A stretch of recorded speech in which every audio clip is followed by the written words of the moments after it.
Baik pemirsa dimanapun Anda berada, kecintaan warga di Bali terhadap keyakinan Hindu yang dimilikinya semakin kental. Dengan dinyatakan berbagai macam pernyataan-pernyataan serta pertanyaan yang tergelontor ke sosial media terkait dengan fenomena cinta Hindu, cinta adat istiadat Bali yang semakin didengungkan aktif di berbagai ranah sosial media. Lalu, beberapa hari terakhir ini adanya surat selebaran yang diarahkan kepada PHDI Bangli dari Puskor Bangli terkait dengan penolakan daripada Hare Krishna membentuk keyakinan dan keinginan untuk bertanya apa Puskor itu. Adakah di antara kalian telah mengetahui apa sejatinya Puskor Indonesia yang menggeliat di sosial media terkait dengan pelemparan daripada surat itu ke PHDI Bangli? Bersama saya Girto Pakansel Lobby Omnivora, simak wawancara eksklusif saya bersama Ketua Puskor Indonesia Nusantara, yakni Ide Bagus Susena. Om Swastiastu, Ratu Aji, Punapi Gatra, baik, Kena. Ya, Hastung Kare, baik. Kita menggunakan bahasa Indonesia Ya, Kang Yang Niki, Rahayu Ratu Aji. Ya. Baik, sebelum kita mengarah dengan selebaran ataupun surat penolakan yang digelontorkan daripada pihak Puskor Bangli ke PHDI Bangli, yang alangkah baiknya bertanya dulu, mungkin rekan-rekan banyak atau ada beberapa yang tidak mengetahui apa sesungguhnya Puskor Indonesia itu. Baik, ya, terima kasih. Jadi selamat bertemu kembali, ya. Mungkin teman-teman yang sudah sering mengupdate channel Selobi. Jadi ini kesempatan kami dari Puskor Indonesia untuk memberikan pemaparan sedikit tentang apa itu Puskor Indonesia. Jadi organisasi ini adalah organisasi keumatan yang merupakan singkatan dari Pusat Koordinasi Hindu Indonesia. Jadi kita adalah lembaga swadaya berskala nasional yang sudah memiliki jangkauan jaringan di hampir 23 provinsi. Kapan dibentuknya Puskor Indonesia ini dan sejauh ini berapa jumlah anggota untuk tahun 2020 ini? Ya, sejak dimulainya gerakan sosial kemanusiaan yang kita rintis pada tahun 2003, kita nyatakan secara de facto Puskor itu berdiri pada tanggal 25 April 2003. Jadi latar belakang pendirian Puskor ini tiada lain adalah karena adanya peristiwa bom Bali tahun 2002 yang kemudian menggugah kita untuk membangun kesadaran internal, memperkuat jati diri, kemudian identitas dari lembaga keumatan yang di luar struktur formal. Kita sebut sebagai lembaga swadaya. Baik. Kemudian sampai saat ini dari perkembangan 2003 sampai 2020 kurang lebih yang terdata di database kita memang secara random di seluruh Indonesia kita ada 18.000 anggota. 18.000 Lebih anggota. dari 18.000. Luar biasa. Karena itu berkembang terus dan relawan Dharma yang kita sebut sebagai ujung tombak pergerakan kita semakin banyak yang kemudian memiliki minat secara kesadaran pribadi ya. Karena ada semacam kombinasi trilogi gerakan yang kita sebut dengan trilogi Indonesia ini. Apa itu? Yang mengedepankan pertama adalah perjuangan keumatan. Yang kedua adalah sosial kemanusiaan.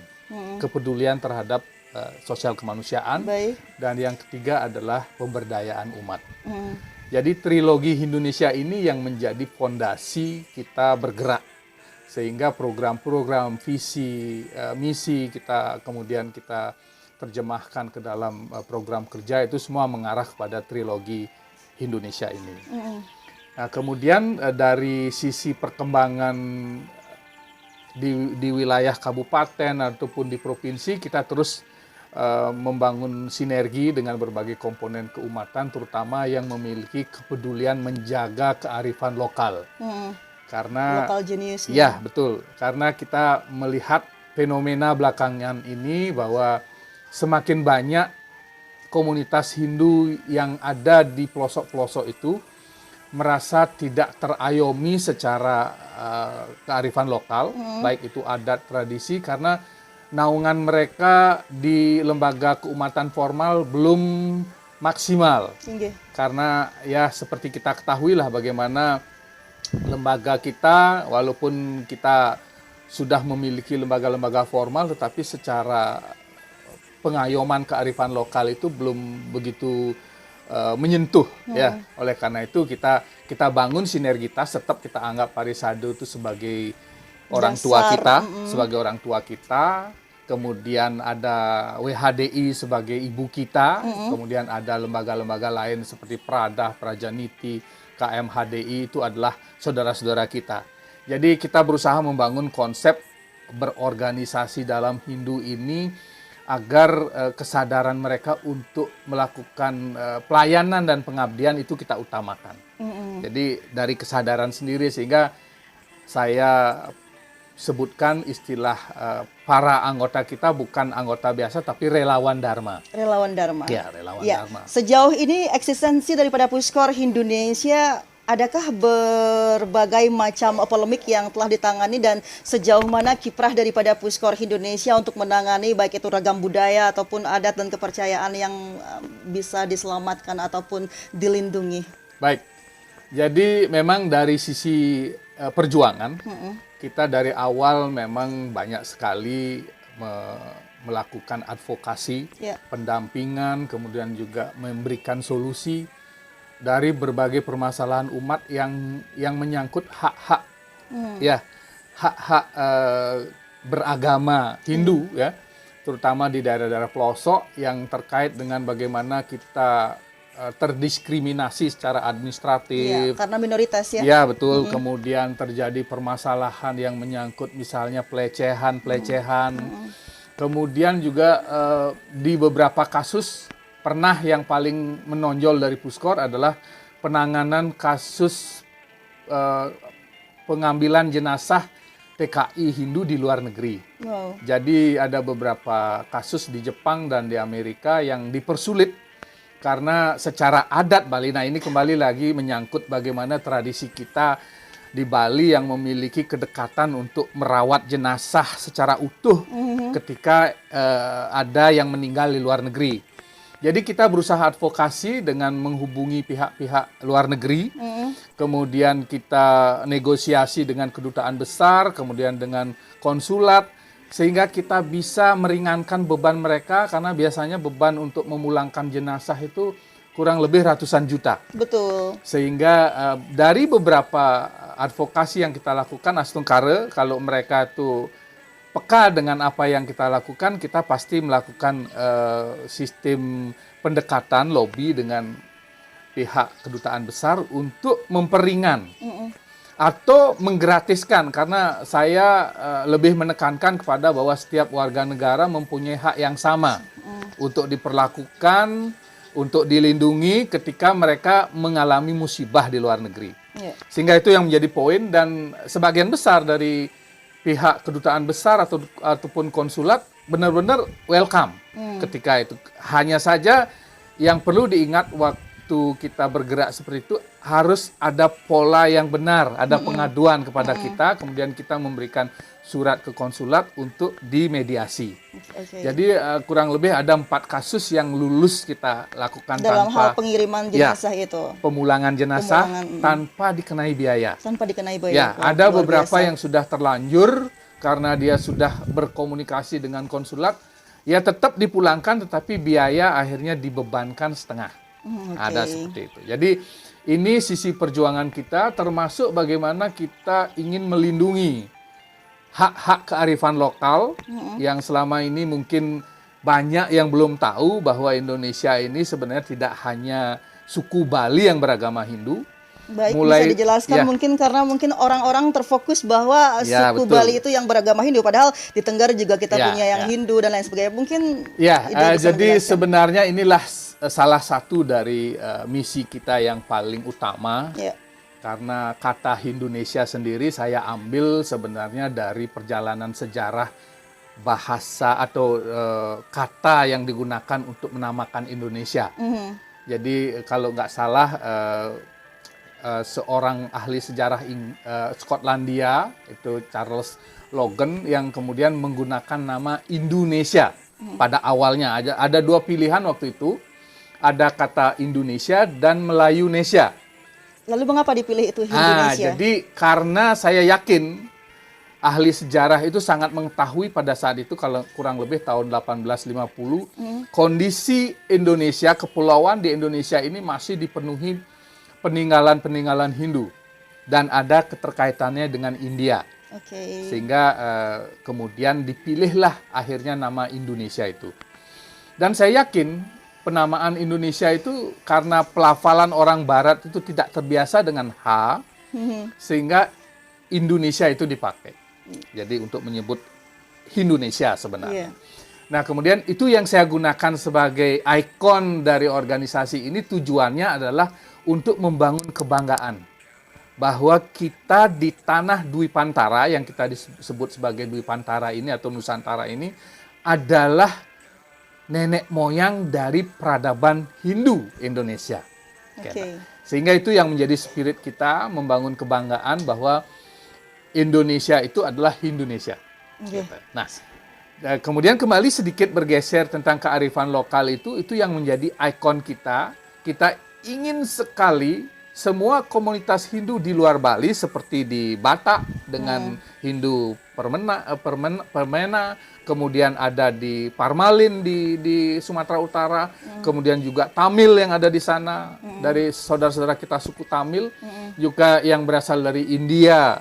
Sampai bagian utara ini mereka masih aktif? Masih ada, termasuk Sikh, ya, yang merupakan turun-temurun menganut ajaran Sikh, kita akomodir di sini. Kemudian juga ke Jawa, dari Jawa Barat ada Sunda Wiwitan, kemudian ada Dayak Segandu, kemudian ada Tengger, ada Jawa. Osing termasuk bukan? Iya, Osing juga walaupun sudah tersebar di beberapa tempat, Osing juga kita lagi dekati dari sisi kesukuannya, karena sekarang sudah terpecah beberapa keyakinan juga. Kemudian ke Bali sendiri, kemudian ke timur termasuk Waktu Telu, kita sempat berhubungan dengan komunitas yang hanya tinggal 5 kakak sekarang. Ya, karena sudah banyak yang beralih ke agama tetangga. Betul sekali. Jadi Waktu Telu juga bagian dari komunitas kepercayaan yang masih terkait dengan Hindu sebenarnya. Nusantara punya. Ya, betul. Kemudian juga Marapu di Sumba, kemudian loncat ke K di Maluku, kemudian ada yang beberapa ditemukan juga di Papua, bahkan asli Papua itu ada, sedang kita gali informasi lebih karena ditemukan di sana ada satu lingga juga yang dibilang Lingga Yoni. Jadi kemudian ke arah barat ke Kalimantan ya, atau ke Sulawesi dulu, ada di sana ada di apa namanya di Bugis ya, termasuk di suku Kajang, Selayar, itu semua daerah-daerah terpencil yang masih kaitannya erat dengan Hindu Nusantara. Ya, sesuai dengan lokal keyakinan Nusantara. Ya, saya belum sebut Hindu karena beberapa masih kuat dengan lokal jenius mereka. Kemudian di Kalimantan yang jelas Dayak Meratus, kemudian Dayak Kaharingan, ada Dayak-Dayak yang lain juga yang masih sebenarnya sangat kuat, kental dengan kultur mereka, dengan tradisi mereka.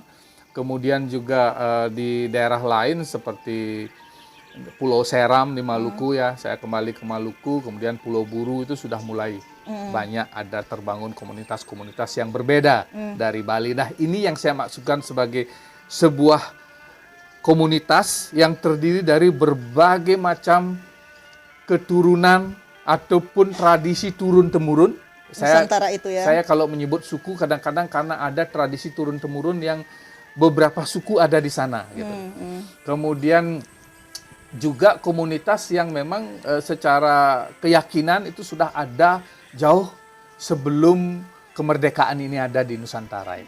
Gitu. Dan sejauh ini daripada keyakinan mereka yang turun-temurun dari dahulunya, dari nenek moyangnya, tentu mengalami pergolakan, bukan? Tidak semua masih mengandut dalam skup Hindu Nusantara, mungkin sudah ada yang beralih seperti itu, dan tapi persentasenya masih di wilayah itu sendiri, bukan? Nah, sejauh ini dari suku-suku yang masih bernuansa Nusantara itu, dengan aktifnya penemuan lingga di berbagai daerah dan tanah Indonesia Raya ini, sehingga aktif dengan Bhinneka Tunggal Ika itu, apakah daripada Puskor ini sudah ada juga cabang-cabang di ranah itu, sehingga bisa menguatkan daripada aktivasi mereka untuk semakin kuat dan tangguh mengusung daripada budaya Nusantara ini. Secara karena tidak berpayungkan hukum atau tidak ada lembaga yang menaungi dan mereka terintervensi ataupun diintimidasi oleh mayoritas, maka tidak ada kemungkinan pastinya jumlah yang sudah mengecil ini di seluruh Nusantara akan menjadi hilang bahkan tidak ada sama sekali. Adakah daripada tim Puskor Indonesia ini meluas atau melebarkan sayap sehingga membentengi mereka yang merupakan suku Hindu Nusantara? Ya, baiklah. Dari apa yang kita sekarang sebarluaskan, relawan Dharma ini memang saya sendiri sebagai pendiri, penggagas, kemudian sekarang masih sebagai ketua umum di Dewan Koordinator Nasional ini, saya berkomitmen bahwa setiap wilayah yang memiliki mayoritas suku yang ada di lokal di sana, saya inginkan sebagai ketua di sana. Jadi ini tiada lain tujuannya adalah jadi saya tidak akan menggunakan orang Bali untuk menjadi pemimpin koordinator di sana. Lebih baik saya gunakan orang lokal. Apa tujuannya adalah agar mereka memiliki kebanggaan bahwa ternyata ada wadah organisasi yang kemudian mengangkat adab dan juga keberagaman mereka sebagai sebuah nilai tambah. Gitu. Betul. Nah, mengenai jumlah atau kuantitas mereka memang inilah perjuangan kita. Salah satunya bagaimana kita kemarin dengan MPR juga sudah membicarakan bahwa tempat-tempat atau kantong-kantong umat kita di wilayah itu cenderung saat ini setelah saya amati, saya kebetulan sudah keliling, setelah saya amati ternyata infrastruktur, sarana pendidikan itu jauh dari standar. Artinya kalau infrastruktur sangat kurang. Ya, saya sudah kemarin berbicara pada saat bertemu dengan Parisade, kita mengadakan audiensi dengan MPR. Saya sudah tegas mengatakan Bapak MPR, Bapak perwakilan MPR yang hadir untuk memberikan hak yang sama agar lokasi ataupun tempat-tempat terpencil di mana komunitas Hindu yang berkearifan lokal ini diberikan infrastruktur yang memadai sehingga jalur perekonomian, kemudian juga pendidikan, kemudian tingkat mobilitas mereka juga memadai. Karena itu yang utama diperlukan. Betul, infrastruktur adalah jalan utama daripada kebutuhan primer manusia itu sendiri. Iya, karena kasus yang pernah saya alami waktu kita berada di Kalimantan Selatan itu jarak yang sebenarnya harus ditempuh hanya 12 kilo beberapa menit itu sampai berjam-jam. Wow. Karena di daerah pelosok itu terus terang kadang-kadang kayu di tengah jalan harus gini, kemudian jalan berbatuan sehingga mobil kita tuh seperti bergerak sangat lambat dan harus turun membuat jembatan sendiri. Ya, jadi seperti ini. Jadi itu di daerah Tembayun namanya, di daerah Kalimantan Selatan yang kita kunjungi waktu itu dengan komunitas yang sangat kuat memegang tradisi itu kita sangat miris, bahkan ya menetes air mata melihat bahwa perjalanan yang harus ditempuh hanya beberapa menit ini kemudian berjam-jam sampai ya maaf hampir setengah hari kita harus menempuh jalan itu. Lalu adakah perjuangan yang dilakukan Puskor Indonesia untuk bisa lebih menjunjung daripada hak-hak mereka seperti itu, pergerakan laporan kepada instansi terkait atau DPR terkait agar memperhatikan infrastruktur itu sendiri? Ya, nah itulah kemarin setelah kita datang dari sana, kita memang audiensi dengan beberapa anggota dewan ya di pusat agar ini diperjuangkan karena Puskor secara lembaga kan tidak bisa langsung menyampaikan aspirasi tersebut ke anggota dewan yang terhormat. Jadi kita audiensi dan kita kirim termasuk ke DPD, sempat kita datangi dan sudah kita sampaikan. Termasuk bagaimana kebutuhan guru-guru agama Hindu yang sangat diperlukan di daerah-daerah. Termasuk juga bagaimana dihapusnya sistem diskriminasi terhadap seleksi calon pegawai dan sebagainya itu masih kental. Sehingga teman kita, saudara-saudara kita di sana karena jumlahnya minoritas untuk bersuara itu agak susah. Iya, betul. Apalagi kemudian kita tidak memiliki wakil yang benar-benar memperjuangkan secara langsung. Ya mungkin secara umum mereka tahu tentang permasalahannya, tetapi bagaimana fight untuk kemudian meloloskan atau memberikan akses kepada pejabat-pejabat di daerah untuk benar-benar memperhatikan mereka. Iya, Begitu, ya. terkadang kalau tidak ada wakil rakyat dari daerah itu, suara aspirasi dari daerah itu tidak bisa diketahui oleh yang di atas, Betul. karena seperti sistem jaringan yang mengalir ya. Betul, betul. Baik pemirsa, demikian sekelumit kisah tentang Puskor Indonesia. Mungkin masih banyak lagi telah eksistensi yang dilakukan oleh Puskor, Pusat Koordinasi Hindu Indonesia ini, yang tentunya kalau dibahas satu persatu ini akan mengambil durasi yang cukup panjang. Kita kembali ke titik permasalahan di mana saya mengungkapkan tadi di awal bahwa Puskor Indonesia mengirim sebuah surat penolakan kepada PHDI Bangli terkait dengan keberadaan Hare Krishna. Dan ini cukup menggemparkan. Agar tidak menjadi sebuah fitnah ke depannya nanti, kita tanya realisasi tentang surat penolakan itu kepada Ketua Puskor sendiri. Bagaimana sebenarnya daripada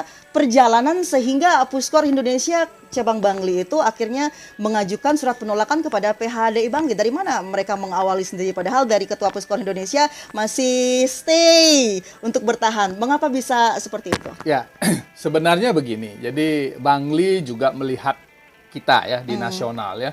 Karena secara nasional kita sudah mengambil sikap ya. Pada saat ada beberapa tayangan video yang kemudian viral karena gerakan Hare Krishna ini sudah mulai menyasar komunitas berbasis kearifan lokal, kita harus perjuangkan. Itu komitmen kita. Oke. Jadi bagi kami